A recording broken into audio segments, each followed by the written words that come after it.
yang baik-baik saja dan keluarga yang sedang-sedang saja. Kita tidak bisa memilih. Dimanapun kita ditempatkan lahir di tengah-tengah keluarga siapapun, kita harus menghormati keluarga kita, apapun bentuk keluarga kita. Mau kita lahir di tengah-tengah keluarga yang mungkin ketemu suami kita lahir di tengah-tengah keluarga yang mungkin berjumpa dengan bapak yang bukan pemabuk, atau mama yang mungkin bukan menggosip, atau mungkin yang hidup di tengah-tengah keluarga yang amburadul. Tapi kita harus tetap menghargai keluarga. Bapak mama jemaat kekasih Tuhan, mungkin kita pernah, bukan mungkin lagi, kita sering menyanyikan lagu ini dalam kebaktian. Kita sering menyanyikan lagu ini, lagu rohani yang berjudul Keluarga Adalah Surga. Kalau kita melihat lirik dari lagu ini menggambarkan tentang bagaimana keluarga yang menjadi sebuah surga bagi semua anggota keluarga. Kata merindukan untuk kata keluarga ini adalah surga. Nah, diawali dari penggalan syair lagu itu, dia mengawalinya dengan aku dan seisi rumahku akan selalu menyembahmu Tuhan dan Raja. Dan seterusnya sampai dengan akhir keluargaku adalah surga. Bapak mama jemaat kekasih Tuhan,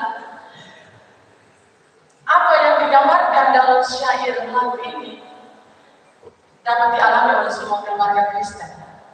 Jika Tuhan menjadi kepala dalam keluarga atau rumah tangga kita, seluruh anggotanya itu saling menghormati seperti apa yang dikatakan oleh Rasul Paulus kepada jemaatnya di Efesus dalam bacaan kita hari ini.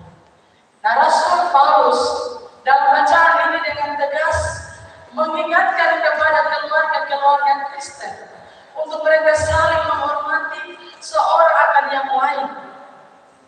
Tuntutan untuk saling menghormati itu mencakup semua orang yang hidup bersama dalam keluarga. Kita merindukan untuk ada di tengah-tengah keluarga. Kita ingin supaya keluarga itu keluarga yang terhormat, keluarga yang orang bilang bisa jadi teladan. Nah, kalau kita mau untuk kita ada dalam semua itu, maka kita belajar dari firman Tuhan hari ini. Bagaimana kita bisa memaknai kehidupan keluarga. Diawali dengan ayat pertama sampai dengan ayat yang ketiga di situ. Dibilang oleh Rasul Paulus begini. Rasul Paulus menasihatkan agar anak-anak taat untuk menghormati ayah dan ibunya. Mereka sebagai orang tua di dalam Yesus. Taat ini berarti dalam kamus bahasa Indonesia itu sikap tunduk, patuh, setia, menurut, dan tidak berbuat curang. Itu berarti bahwa anak-anak yang taat, yang patuh, yang menurut kepada orang tua adalah anak-anak yang mau menjalankan hukum yang kelima. Hukum yang kelima bilang bahwa Allah memerintahkan agar seorang anak menghormati orang tuamu supaya panjang umurnya. Kalau kata umur panjang berarti kita harus taat kepada orang tua. Kita harus tunduk kepada orang tua sebagaimana perintah dalam hukum yang kelima. Yesus juga menegaskan hal yang sama, seorang anak dia wajib untuk menghormati ayah dan ibunya dan mengasihi sesama seperti dirinya sendiri. Itu dalam Keluaran 20 ayat 12. Kalau kita lihat dalam di Injil Matius pasal 19 ayat 19. Menegaskan itu kepada kita. Dengan demikian, sikap seorang anak yang taat dan hormat kepada orang tuanya itu merupakan sikap nyata seorang anak yang takut akan Tuhan. Kalau kita menghormati orang tua itu berarti bahwa kita takut akan Tuhan.